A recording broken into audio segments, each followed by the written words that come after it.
اینا کودک‌ها نگاه کنین.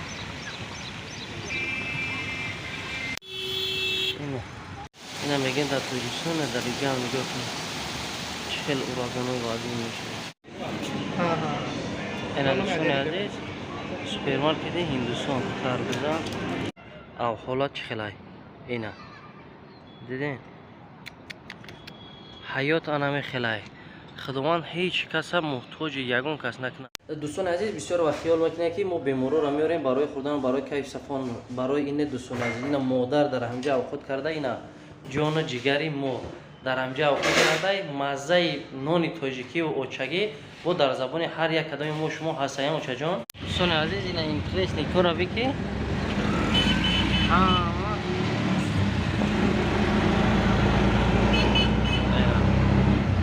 و دودگی نیستن بعضی با درجه درون و حرام شدگی که نمیخواد که یک ملت تاجیک یا برادر تاجیک بروند نام تاجیک در دیگه جوار داره. رحیم پروداکشن. سلام علیکم دوستان و هواداران سامانه رحیم پروداکشن. اینا پس منظره که ما ببینین جای استقامت ما در دهلی هندوستان. دوستان عزیز از همه شما امیدوار هستیم که کنسرت خانواده هستین.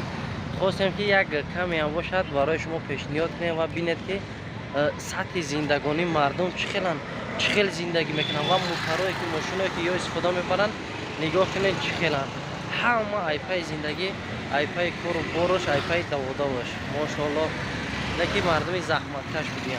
عزیز برای ما عجیبه که هر یک کلبچه‌ای که میبینید چقدر میده در انمی هر یک کدومش آدم زنده میکنه. هر یک کدوم کلبچه‌ای که میبینین این حال پس منظری که اینا نگاه کنین جایی که گس نیست اینا ای پرده اینا نگاه کنین او حالات چخلای اینا دیدین حیات آنمی خلای خدوان هیچ کس محتاج یگون کس نکنه. هزاران بار ما شکر میگیم که تاجیکستان چه وطن آباد تازه مهربان است. خو نگاه که در اینجا کتیجه در اونجا خونه‌چه هر کس با زندگی خچایون نگاه که دست روشونه چه خیلی شتیسن نگاه برای ما عجیب انمیه ایره بی هر یک نمی خونه چه ده یک آدمی زندگی میکنه. اینا جایی که ما زندگی میکنیم اینا مردم افتا و نگاه که چه خیلی این شهر آخه کلونیش حد کنار نداره نگاه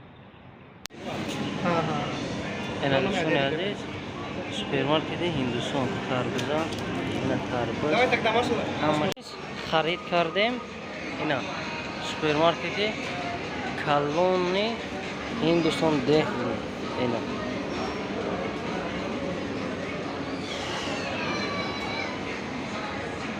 دوستان عزیز اینا خرید کردیم حاضر میامد روچا اینا دوستان عزیز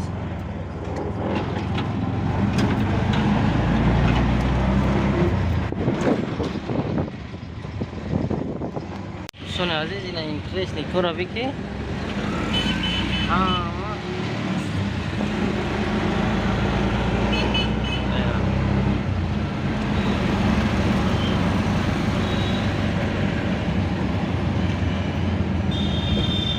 اینا میگن در تاجیکستان در اینجا هم نگاه کنید چهل اوراگان‌های وادی میشه.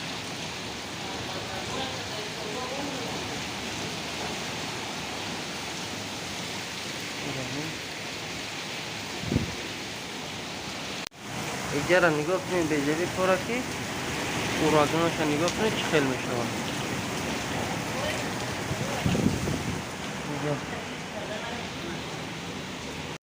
اینا دوستان عزیز نگاه کنید در هندوستان هم میگن لیسته اینا چهل رفتی چه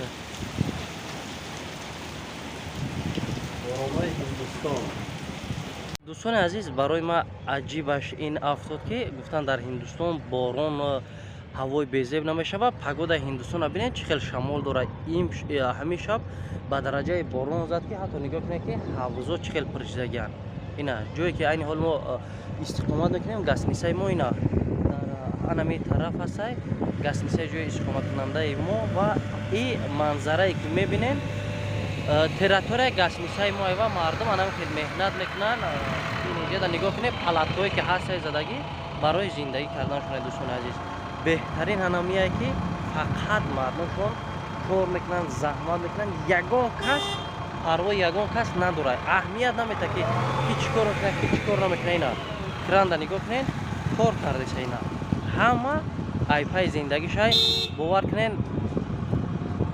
ба ҳамаш миннатдорам ки як так намепурсад ки ту чида омадӣ, чӣ кор мекунед. беҳтарин инсон, беҳтарин хизматрасонӣ ҳамин пул бошад, дар ҳама ҷо зиндагита пеш бурда мешавад. дӯстони азиз, бо далча тамошо мекунем ки чӣ гап мешавад. кӯдакҳоро нигоҳ кунед, чӣ мекуфта бошанд чида. ина ози ҳам дуруни об медороянд ҳам ё чӣ.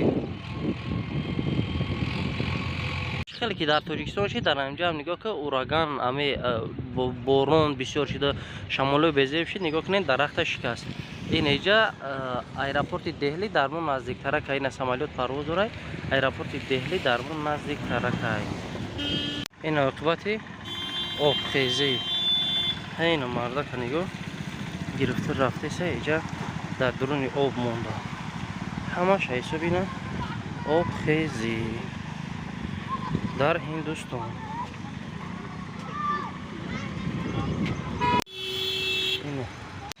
ина кӯдакҳоро нигоҳ кунед.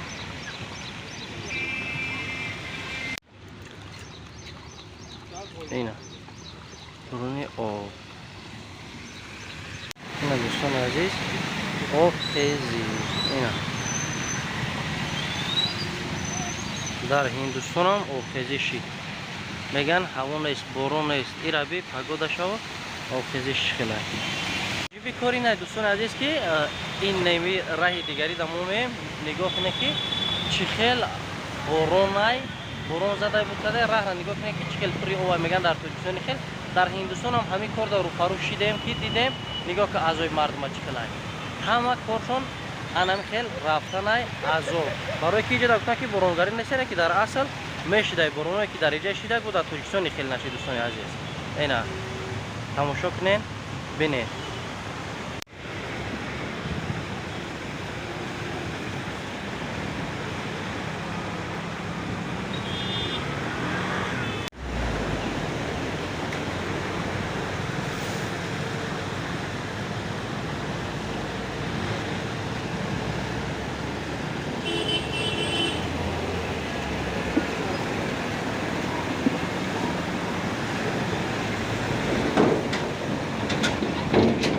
дӯстони азиз, очаи ма авқотша кардад. очаҷон, ина ғарибии кӯи сахт аст эй бародар.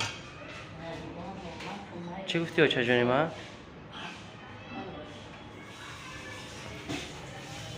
дӯстони азиз, бисёр вақт хиёл мекунем ки мо беморро меорем барои хӯрдан, барои кайф сафон, барои ине. дӯстони азиз, ина модар дар ҳамҷа авқот карда, ина ҷону ҷигари мо дар ҳамҷа авқот карда, маззаи нони тоҷикиву очагӣ бо дар забони ҳар як кадоми мо шумо ҳастаям. очаҷон, ёд кардӣ ватана ё не? Ёд кардам. қишлоқа ки ман бӯи чапоти дорад. диден модари азиз, модар ҷони ҷигар, оли навори навбатира ҳамроҳи духтари модарҷони азиз апай дилоромакам. иншаллоҳ ки пешниҳоди шумо мекунем. ҳазор раҳмат. дӯстони азиз, як чиза ба ҳар яки шумо хотиррасон кунам. илтимос, бародароне ки дар эфирен, ҳазор раҳмат калом барои дастгирӣ кардантон.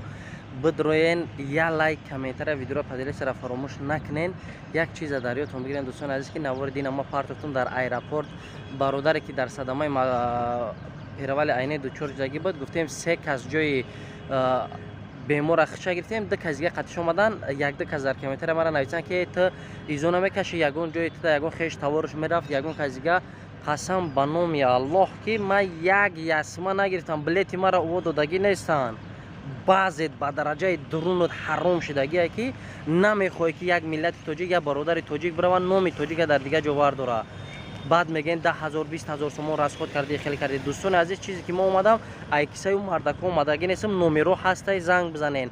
баъд диюмаш ин ки як омадагӣ мо агар 10,000 сомон иҷода расход кунем, чени 5-6 $, иҷода кори мо арзон мешавад, чунки шиносо ҳастанд, бародаро ҳастанд, ҷора ташкил кардан. дар ватани худ мо мерем, баъзе ҷода қадр мо намекунанд. ку дӯстони азиз, иҷо омадем, мо гунаҳгор шудем. барои кор чӣ ба ҳамин вақт намеомадем? чӣ ба ҳамин вақт намеомадем барои тамошо кардан, барои ягон чизга? имрӯз дидем ки муҳтоҷанд, نیاز به دستگیری دارم. به همون خاطر ما خواستیم اومد دوستان عزیز بعض یکسما یاردم کردن نمیتونی نه که چنی هزار زنک یا نمو زخوخی میزخی ایو که مرا پرابلم ما حل کردن دا برا پرابلم سیمین اختار که برا همو در خونت زن نون خورده نداره یا خیلت او چاو اتت گشنه روزی دروز در مسکو بعضی گشته سین سراغ پدر و مادر تو نمیکنین سیمین پرابلم وقتون حل کردن نمیتونین میخزین در تای کامنتر یک از دیگر یک گپ میزنین. هزار رحمت با اون نفرانی که همین گپ گفتن اومدن ما همینجا شما را غمگین کردگی باشه اومدن ما همینجا شما را ناراحت کردگی باشه برای راه پولی که ما که خیال کردین ای پولی هم دلتون دور نره دوستان عزیز. ما ان شاء الله اول خدا دارم آخر خدا دارم. من هزار رحمت برای دستگیری که نسبت برادران عزیز میکنین لیکن پیش یک کسی که سوزن زدن سوزن اول در تنختون سیخ کنین با یک کس دیگه کاری نکنین که همین قدر کاری کرده سین دل شکسته شما بعد با ترک نمی کار کنین فقط دستگیری کنین ذره خوبی کردن هم میتونی همین بعدیش نکه کسانی که ما را میفهمن درک میکنن هزار رحمت کلام. کسانی که درباره من دوستان عزیز در کامنتر فکرشون بنویسن همه کسای لایکی را بزنین دوستان عزیز که کو ببینم چند کس میخواد که کارمو پیش بره یا نه. اگر که یگان کامدی باشه در کامنتر بنویسین.